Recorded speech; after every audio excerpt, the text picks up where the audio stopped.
Alright guys, this is jerningham here. This is part 2 on the left. Love the free speech unity you discuss with them. NHS families matters. So I was filming a bit of this before the phone crashed on me, so I'm going to keep filming it. Campaign, which they're calling out racism. No staff have signed. The Vice-Chancellor, Barney Glover, has given his full support. Is this the way, Gareth Ward, public funds should be used?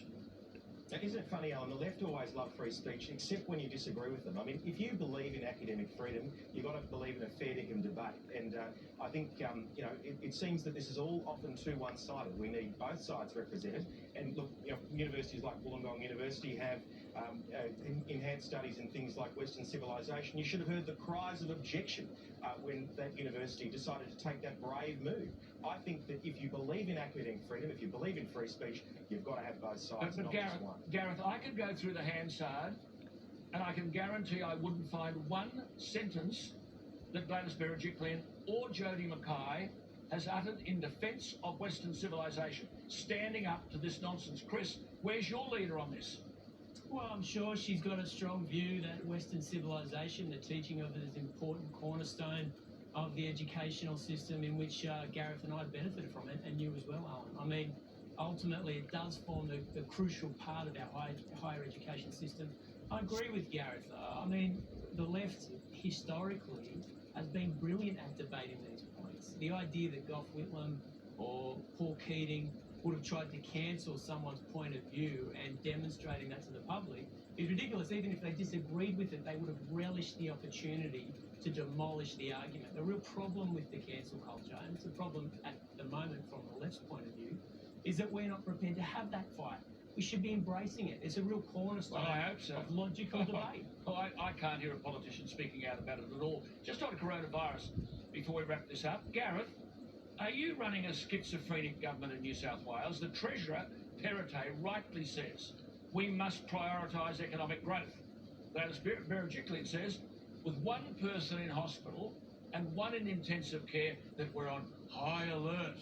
I mean, do you people go into a cabinet meeting to work out what you can next do to frighten people? Oh, Alan, absolutely not. We're the ones wanting to keep the state open. I mean, I'm sure Chris doesn't agree with this. I saw Jodie Mackay out saying she wants to lock down suburbs. Look, I'm not going to side with the socialist bedwetters on this. Well, what's this high alert? Keep the economy open. What's this high alert?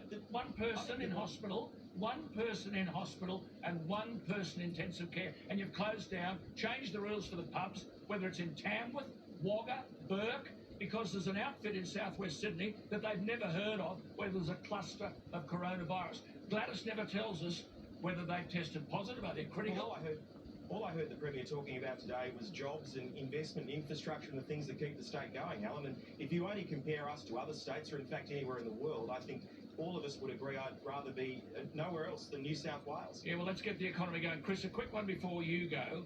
How should this be managed? Do we open up the economy, or do we allow businesses to go down and people without jobs? Well, we have to watch it. We have to watch it very closely. I'm concerned about the example in Sweden, which opened its economy. It's got 6,000 deaths, but the unemployment rate's 10%, and their economy's contracted by 5%. It seems as though, whether it's media coverage or something else, that if you do have mass casualties and mortality rates, it has a stifling and freezing effect on the economy. But Chris, we know that, Chris, concern for both Victoria and New South Wales. Yeah, but Chris, I have not heard one leader say to the public, because it doesn't suit them, this is the World Health Organization, 99% of the cases are mild, and 99.65% of the cases recover. I have not heard one leader say that to allay these fears. Everyone thinks they test positive, that's the end of it. But your concern is about the economy, and I think that's right. Obviously, I'm concerned about it in my own electorate. But if we had scenes of 99 people being buried in Hart Island like they were in Brooklyn in New York, it will have a chilling effect on the New South Wales economy. It's got to be part of this debate, Alan. It simply must be. No, but look, okay, look, we'll leave it there. I just say to you both, someone's got to go out there and allay this fear. I didn't get time to talk to you about face masks. I'd love to know what evidence there is to sort of tell people they might have to be directed to wear a face mask. And I just say to Gareth and Chris, someone's got to tell the public, okay, even if you test positive, 99% of those who test positive are mild. Prime Minister said on March 15, nothing more than a fluke. Good to talk to you both. We'll talk to you next week. And there is Gareth Ward and Chris Mink. Wow.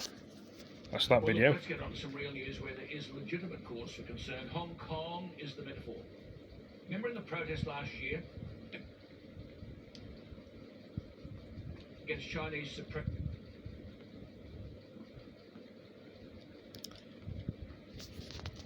Well, it's Richo time, and I think most probably eventually we need a fanfare. Richo's very demanding, perhaps the trumpet fallen through something. So may I say apologies to my friend for no fanfare, but I'll try and find another video to put on, I think. well, look, let's get on to some real news where there is legitimate cause for concern. Hong Kong is the metaphor. Remember in the protest last year against Chinese suppression and the crushing of the pro-democracy voices in little Hong Kong, 7.5 million people, 8,000 were arrested. That's equivalent to arresting 27,000 in Australia. I've said before, the values of Western civilization are under siege, not just geopolitically. Do Australians know what's being taught in the classroom and the lecture theatre? Marxist crap about gender fluidity, a boy can be a girl and a girl can be a boy. Look, we are where we are in identity politics. It's not about how good you are, but it's now about gender and race and skin colour. Have a look at these protests. Tragically, Afro-Americans are killed, but 89.5% of them are not killed by white police, but by Afro-Americans. 89.5%.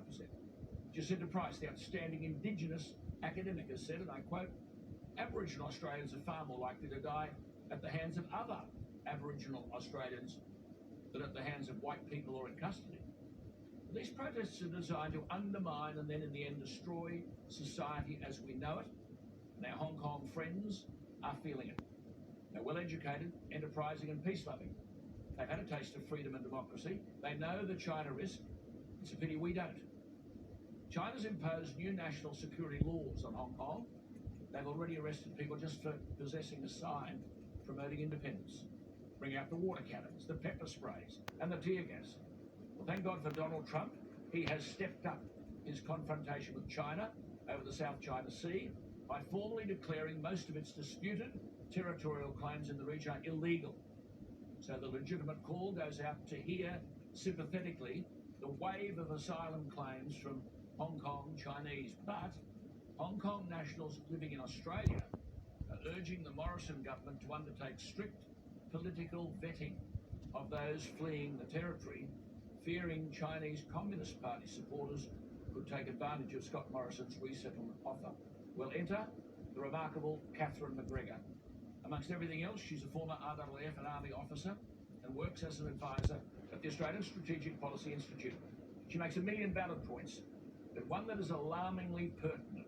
She says, quote, since the end of the Napoleonic Wars, states have avoided direct conventional warfare, preferring to achieve their aim through proxies. Well, here we are today. Witness the massive damage to the economy. Where did the virus come from? Can we put two and two together? Can we now expect China to take real advantage of our economic vulnerability? Is this the destruction of our strength by proxy? We love this woman. Here she is from Canberra in the studios. Catherine, good evening. Lovely to talk to you. Achieving aims through Great proxies. to talk to you, Alan. Achieving aims through proxies. Is this game on? Well, neither Russia nor China actually view peace and war as binary constructs the way we in the West do.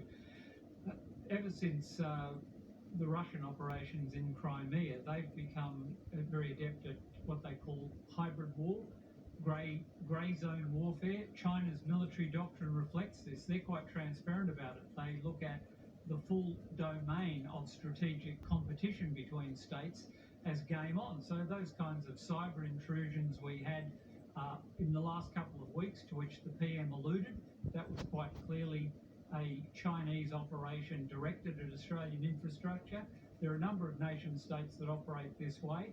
They do it also in the South China Sea, where they've not only brazenly militarised those islands that have now been named by Secretary Pompeo, and were also, that claim was repudiated at the International Court of Arbitration at The Hague in 2016. But they have operated in in this manner now for some time. They operate what they call full spectrum operations. That's soft power political influence. We've seen elements of that in Australia through the Confucius Institutes, through the compromising of politicians, through donations and influence peddling. And we'll expect to see more of it. It's actually straight out of the playbook. Yeah, Catherine, you cite this historian and researcher and military historian, Azar Gatt, and War and Peace, he writes about War and Peace. He says that war is on decline, but nonetheless, with Russia and Crimea and the Ukraine and China, you just mentioned the South China Sea, now Hong Kong, do you see similarities here with the 1930s? Absolutely, and look, I know Azar through the Changing Character of War program at Oxford, which I had the great privilege of attending a decade or so ago, and he's a formidable historian. He's written from an anthropological perspective about the evolution of warfare since people lived in caves. So he's taken a panoramic view. But the one thing he said is that he's detected two trends, Alan, that are very, very alarming. One is that ever since the Napoleonic Wars, conventional state warfare has been in relative decline. Now that seems to defy common sense when we look at the news and see imagery of refugees and warfare all over the place. But the fact is, state-on-state warfare has been in relative decline. However, when it does occur, it is much more catastrophic, and we saw that with the introduction of nuclear weapons. Now, the point about the 1930s that he makes is valid. That is the last time that the global system tried to accommodate two rising totalitarian capitalist nations, namely Nazi Germany and Japan, which were vaguely capitalist but totalitarian. We've now got two revisionist sort of capitalist powers, quasi-capitalist powers, but they're definitely totalitarian in Russia and China.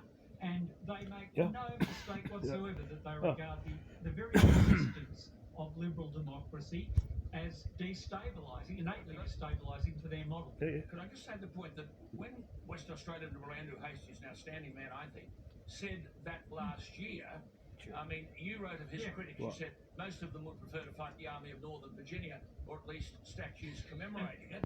But you rightly say that it's keyboard warriors who think, and I quote your words, the greatest threat to our liberty is Rupert Murdoch, not President Xi.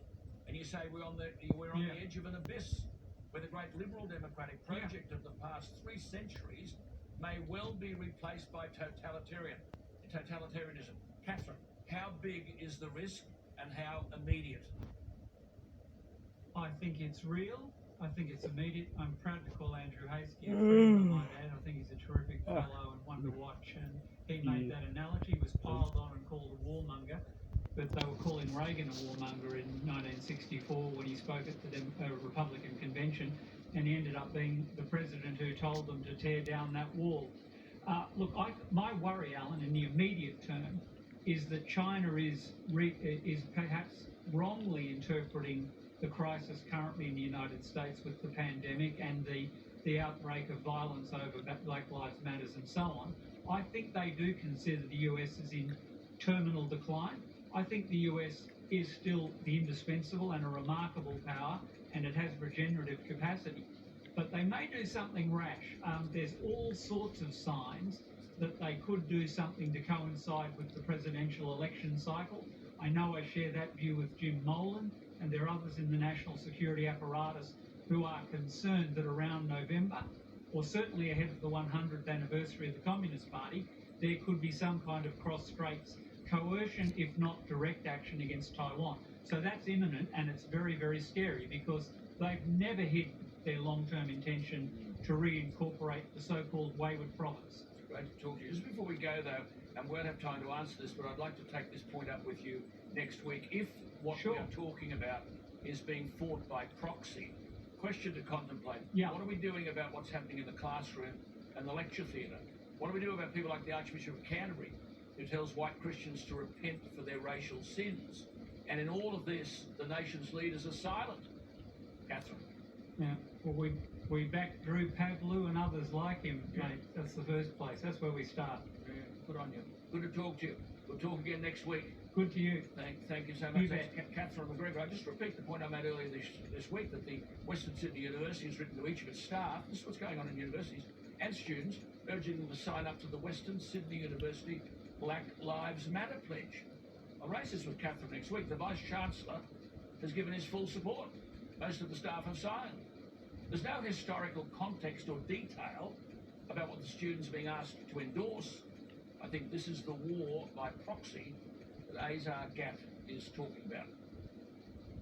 Well, Can you tell me a problem we well, face that's not created that's the by way it government? is, I suppose. We've got taxpayers will stamp up. This is what the guy's talking about now.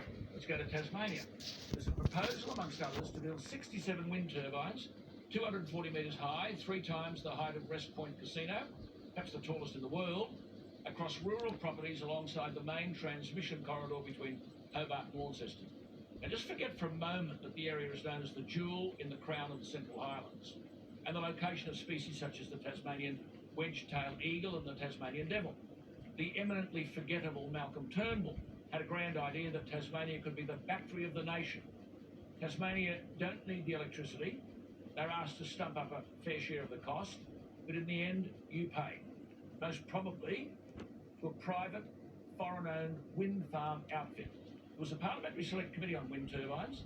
It reported in June 2015. Chapter 7, in fact 7.55, the paragraph says, the cost to Australia of continuing to force electricity customers to incorporate uncommercial renewable energy within their aggregate supply are considerable. It said by 2020, which is now, those costs will amount to $3.5 billion a year in electricity bills. It added that this renewable energy program, when it has run its course, will impose an aggregate cost on the economy of between $30 and $53 billion. It said not only does this inflict a direct cost on electricity consumers, but it also undermines Australia's comparative advantage as a low-cost electricity supply source. Now, one outfit, Regulation Economics, gave evidence that, quote, subsidised renewable energy has been sucking capital into worthless investments. Further evidence was given in paragraph 7.53, quote, listen to this, quote, on a conservative estimate, each eligible company receives in excess of $500,000 a year for each turbine. This is your money.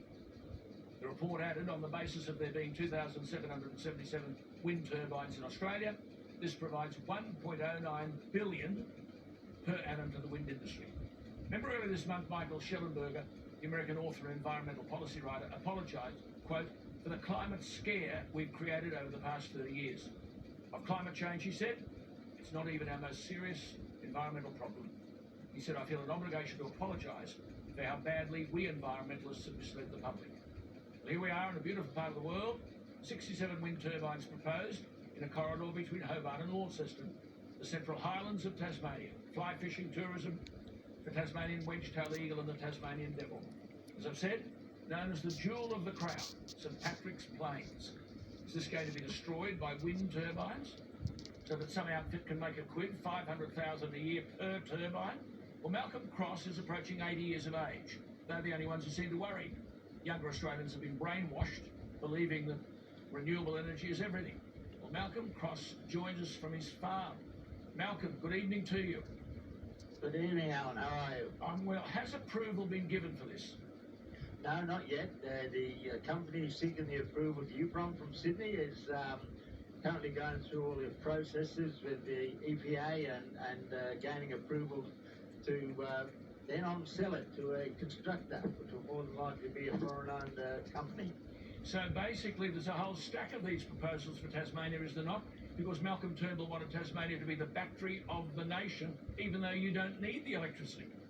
Well, that's exactly right, and I always say all we can provide is a AAA battery, and when you consider that New South Wales just recently has announced a development in the Dubbo region, which is 20 times more than what the whole of Tasmania's output power is. This is a new initiative with wind and solar in the Dubbo Western Plains area. Malcolm, We don't need. Yeah, are Tasmanians aware of this? Are there people prepared to defend the historical, cultural and tourism benefits that already derive from these beautiful Central Highlands? No, I think I could categorically say that, but they're slowly waking up. because we have it good here in Tasmania, and very lucky to live here. And I think it's hasn't been that well publicised, and now they're starting to realise that this threat is coming, and in all forms, not only wind and solar in appropriate places, and hopefully through you tonight we'll get the message out a bit further. Malcolm, just one before we go. Do you reckon they'd be remotely interested if they weren't being paid taxpayers' money of $500,000 per turbine? Of course not. That's right. And the other thing about it is that the land that the 67 turbines are going on are all privately owned, and by graziers here in Tasmania, very wealthy graziers, I might add, and none of them live in the area. They all live in Hobart or away from the paddocks that the towns are going on. Absolutely. Good on you, Malcolm. Hang in there. Malcolm Cross from Tasmania. We'll keep in touch. Another piece of nonsense and your money. Would you be in wind turbines if you could get $500,000 per turbine from the taxpayer? Well, that's another video done. Well, look, let's get on to some real news where there is legitimate cause for concern. Hong Kong is the metaphor. Remember in the protest last year against Chinese suppression and the crushing of the pro-democracy voices? In the little Hong Kong, 7.5 million people, 8,000 were arrested. That's equivalent to arresting 27,000 in Australia. I've said before, the values of Western civilization are under siege, not just geopolitically. Do Australians know what's being taught in the classroom and the lecture theatre? Marxist crap about gender fluidity, a boy can be a girl and a girl can be a boy. Look, we are where we are in identity politics. It's not about how good you are, but it's now about gender and race and skin colour. Have a look at these protests. Tragically, Afro-Americans are killed, but 89.5% of them are not killed by white police, but by Afro-Americans. 89.5%. Jacinta Price, the outstanding Indigenous academic, has said, and I quote, Aboriginal Australians are far more likely to die at the hands of other Aboriginal Australians than at the hands of white people or in custody. These protests are designed to undermine and then in the end destroy society as we know it, and our Hong Kong friends are feeling it. They're well educated, enterprising and peace-loving. They've had a taste of freedom and democracy. They know the China risk. It's a pity we don't. China's imposed new national security laws on Hong Kong. They've already arrested people just for possessing a sign promoting independence. Bring out the water cannons, the pepper sprays, and the tear gas. Well, thank God for Donald Trump. He has stepped up his confrontation with China over the South China Sea by formally declaring... Which is very true. What you're saying is very true. So... Can you tell me a problem we face that's not created by government? Let's go to Tasmania. There's a proposal, amongst others, to build 67 wind turbines, 240 metres high, 3 times the height of Breast Point Casino, perhaps the tallest in the world, across rural properties alongside the main transmission corridor between Hobart and Launceston. And just forget for a moment that the area is known as the jewel in the crown of the Central Highlands, and the location of species such as the Tasmanian... You might have seen that one before. Go with that one. Well, look, let's get on to some real news where there is legitimate cause for concern. Hong Kong is the metaphor. Remember in the protest last year against Chinese suppression and the crushing of the pro-democracy voices? In the little Hong Kong, 7.5 million people, 8,000 were arrested. That's equivalent to arresting 27,000 in Australia. Seen that one as well. It keeps taking me to the same bloody place all the time. Sadly, our heads are still shaking over Dodgy Dan. He couldn't stick coronavirus victims in hotels without rewarding his union mates, untrained private security people. The rest you know. But Dodgy Dan will not tell us the name of the security company so that we'll know not to use them. And he won't tell us, and nor will Gladys, how many of these cases are mild and how many are critical. Australia-wide, there are 63 people in hospital, 27 in intensive care. Is that a pandemic? The public are ropeable, and rightly so. My opening editorial last night has reached over 400,000 people on Facebook. There have been almost 2,000 comments. Some are unprintable. Ben says, we're being lied to, and it will cost far more lives in the long run than what is now known as a virus that is no more serious than a bad flu. Walt says, I wish this was on the 6 o'clock news. I can't believe the fear rhetoric. They never announce when someone dies from flu. Mimi says, thank you for speaking the truth. Unfortunately, our premiers are big kids fighting like school kids, trying to outdo one another and prove who is the toughest of the lot. Charlie.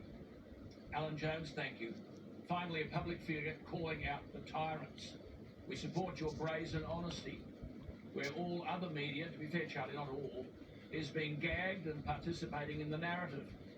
Now, Dodgy Dan won't answer any questions about the leaked email sent by government officials on March 28, expressing alarm over his decision to staff quarantine hotels with untrained private security guards. It said in part, these are health officials, to the government, quote, we request that Victorian police are present 24/7 at each hotel starting from this evening. That's March 28. Andrews, Dodgy Dan, will not answer any questions other than to say, listen to this. Well, that's not a matter for me to determine either in fact or to offer you an opinion. We've got a retired judge to cope doing that work, and that is the most appropriate way forward. I beg your pardon? That's not a matter for me to determine or to offer you. Guy's funny. We have a retired judge doing that work. And I'm going to end this video, guys, and put on to the next one. No, sir. Thank you for joining me, and Would be see you next for one. you to Peace. resign to